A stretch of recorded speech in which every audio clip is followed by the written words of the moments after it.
Hey everyone, welcome back. We're diving deep today into something I'm really excited about, actually. Oh yeah. Building a home gym, Awesome. but on a budget. Yeah, I can definitely relate to that. 500 bucks. Think we can do it. That's a tight budget, but I think with the right approach we can definitely put together something functional. Our guide for this deep dive is Coop from the YouTube channel Garage Gym Reviews. I love that channel. He walks us through his Amazon shopping cart, picking out all the essentials. Nice. He always has really practical advice. Yeah. So first up, Coop goes straight for the heart of any good gym setup, the squat rack. Yeah, gotta have that squat rack. What do you think about the squat rack being like the center of your home gym? Oh, it's absolutely the foundation. I mean, it's not just for squats. You can do so much with it. Right. It really opens up a ton of exercises. So Coop recommends two different racks. They're both around $250. The Fitness Reality 810 XLT Super Cage and the TPAP Barbell Full Cage Power Rack. He really likes that Fitness Reality one. Yeah, they're both solid options. It's got a higher weight capacity, multi-grip pull-up bar, even has options for like add-ons. Oh, that's cool. Like what kind of add-ons? He mentions a lat pull-down attachment, Hmm. which would be pretty sweet. Yeah, that would definitely add some versatility to the setup. So even though we're working with a tight budget, he's kind of thinking long-term. I like that. Yeah, planning for the future. Always a good idea. But before we get too excited about all the gains, Coop brings up something super important. Safety. Right. Spotter arms. Yeah. Especially if you're benching alone. Huge. Can't emphasize that enough. He even shared this story about a friend who had a really bad accident. Oh, wow. Yeah. It really highlights why you gotta be careful when you're working out at home. It's a good reminder that you're responsible for your own safety in a home gym. You don't have someone there to spot you. Exactly. All right, so next up on the list is the barbell. Coop suggests the CIP Beast Barbell, only 55 bucks. Wow, that's pretty affordable. Yeah, and it's not just cheap. It's made of spring steel. 110,000 psi tensile strength. What does that even mean? It means it can handle a good amount of weight, Yeah. without bending permanently. So it's a good starting point. Definitely. Especially for someone just getting into weightlifting. Okay, so we've got the rack, the barbell. Now we need a bench. Coop's top pick is the Amazon Basics Flat Bench, $54. Amazon basic stuff is usually pretty decent for the price. He even tested it out by driving a car over it. Okay, that's impressive. Yeah, so it's definitely durable. Now, flat bench is good, but have you thought about maybe an adjustable bench? Yeah, an adjustable one would be nice. Coop mentions a couple options, the ETAP Deluxe Utility Weight Bench, and then there's the Bowflex 5.1. Oh yeah, the Bowflex is great, but that might blow our budget. Probably. Mm. But it's good to keep in mind. For sure. Now, the tricky part, finding weight plates that don't break the bank. That's always a challenge. Coop recommends checking out Craigslist and Facebook Marketplace. Good idea. You can find some great deals on used equipment there. He also suggests the CAP 2-inch Olympic grip plates if you're buying new, but they're a little smaller than standard plates. That's something to keep in mind. Yeah, for deadlifts, they might be a bit too low to the ground. You could always use some blocks or platforms to raise the bar a little bit, Good point. but if you're serious about deadlifts, standard size plates might be a better investment. Now, if you want bumper plates, the ones you can drop without damaging your floor, Yeah, those are nice. Coop suggests Hulk Fit plates. You can find them on Walmart, too, under the name Everyday Essentials. They're the cheapest bumper plates he could find. Nice. He did say the color coding on some of them is a bit off, though. As long as they're safe and functional. I don't think the color really matters. True. Okay, so we got the squat rack, the barbell, the bench, and the weight plates. What else do we need? Well, there are a few other pieces of equipment that could be really useful. Like what? Things like collars for the barbell adjustable dumbbells, maybe sits in Yeah. a bag. Ooh, a sandbag. That would be cool. Yeah. And we can't forget about kettlebells and resistance bands. So much to consider. It's all about building a gym that fits your needs and your budget. Yeah. And we've got more to talk about in part 2 of this deep dive. Don't go anywhere. All right, so we've got the big stuff out of the way. Let's talk about some of those smaller but equally important pieces of equipment. Yeah, those little extras that can really make a difference. Exactly. So first up, collars for the barbell. You got to keep those plates from sliding off. Right.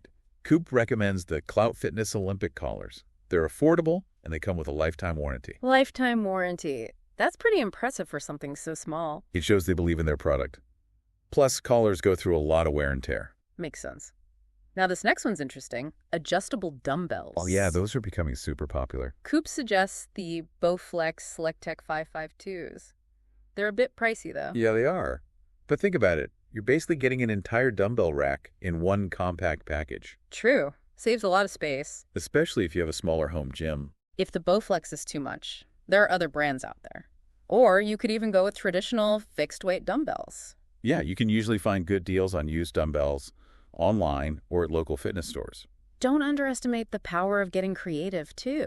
Right. You can use resistance bands to add challenge to your dumbbell exercises. Absolutely. Or even improvise with things around the house, like water jugs or bags of rice. I like it. Okay, now this is something I've never tried before. Sandbags. Sandbags are awesome. Coop recommends the Rep Fitness sandbags. They're great because the weight shifts as you move. So like an extra challenge. Exactly. It really engages your core muscles and improves stability. What kind of exercises can you do with a sandbag? Oh, tons. Yeah. Squats, lunges, presses, rows, carry slams. Uh, Pretty much anything you can do with a dumbbell or barbell, you can adapt to a sandbag. I might have to try that. You should. Okay, moving on to kettlebells. Coop suggests sticking with a basic 53-pound kettlebell from Amazon Basics. That's a good starting point for most men. Women might want to start with something a little lighter, maybe around 35 pounds. What are some of the benefits of using kettlebells? Kettlebell training is great for building strength power and cardiovascular endurance. All in one. Yeah. The kettlebell swing is a great exercise to start with. It works your whole posterior chain. I've seen those. They look intense. They are, but they're super effective. You can also do goblet squats, Turkish get-ups, overhead presses. Nice. And finally, we have resistance bands. Resistance bands are essential for any home gym. Coop recommends Rubber Bandits. But there are lots of other good brands out there, too. Yeah, they're all pretty similar. The main thing is to get a set with different resistance levels. What do you like to use resistance bands for? I use them for everything. Warm-ups, strength training, mobility work, even rehab exercises. Wow, they really are versatile. Super versatile. And affordable. Okay, so we've covered a lot of ground here. Yeah. We've got our big pieces, the squat rack, barbell bench. And now we've added in those smaller items. Collars, dumbbells, sandbags, kettlebells, resistance bands. It's starting to look like a real gym. It is. But we're not done yet. We still need to figure out the weight plates. Yeah, those can be a bit of a budget buster. So in part 3, we'll dive deep into finding affordable weight plates. Sounds good. Let's do it. Okay, so weight plates, they can really make or break that $500 budget. Yeah, for sure. They're not cheap. So where do we even begin? Well, we talked about Craigslist and Facebook Marketplace. Right. Those seem like good options for finding used plates. Definitely. You can often find amazing deals there. People are always selling their old equipment. Any tips for navigating those online marketplaces?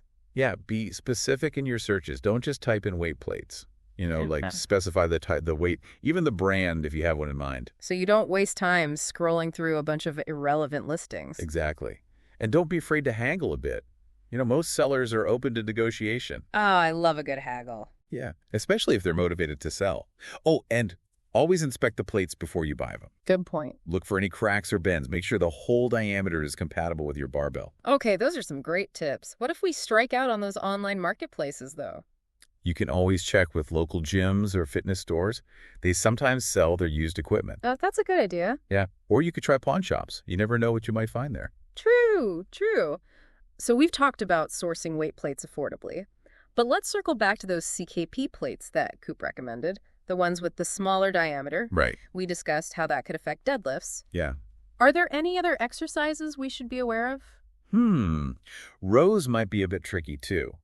If the plates are too close to the ground, you might not get a full range of motion. So again, we could use blocks or platforms to elevate the bar. Exactly.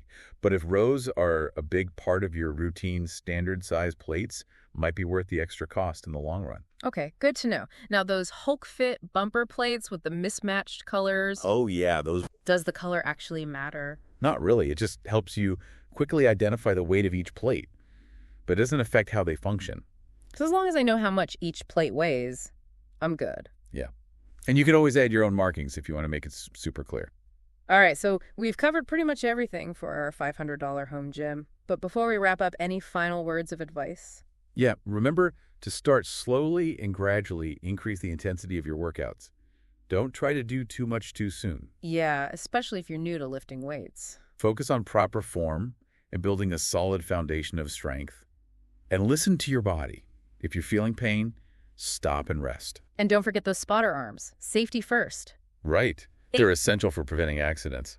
So yeah, building a home gym can be a really rewarding experience. It is. It gives you the freedom to work out whenever you want, on your own terms. And you don't have to spend a fortune to get started. Exactly. Coop has shown us that it's possible to build a functional home gym on a budget. So what kind of home gym would you build? What are your must-haves? Let us know in the comments. Yeah, we'd love to hear your thoughts. And that's it for this deep dive. Thanks for joining us. Until next time, keep pushing those limits.